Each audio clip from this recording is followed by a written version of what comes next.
So tell me a little bit about the current legislation and why you believe it should change.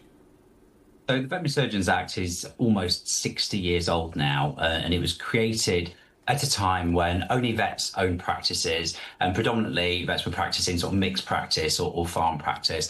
Advanced now, 60 years later, the whole landscape of how veterinary services are delivered has completely changed, and the legislation is woefully out of date. And vets within the profession are also calling, and have been calling for a long time, for this to be updated.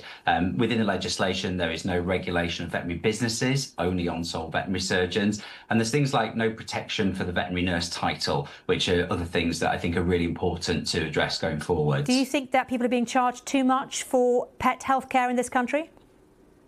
I think, I've been a vet for nearly 20 years now, and advances in medical care have been tremendous in that time. So the sort of procedures you can get, the sort of diagnostic tests you can get are way different to when I graduated, but all that comes at a cost. I think what is important is that people still have access to affordable veterinary care, because we know households are tight on finances at the moment, and more people are falling into that poverty bracket. So whilst, veterinary medicine has advanced, I think it's really important there is also options for people to have more affordable treatment.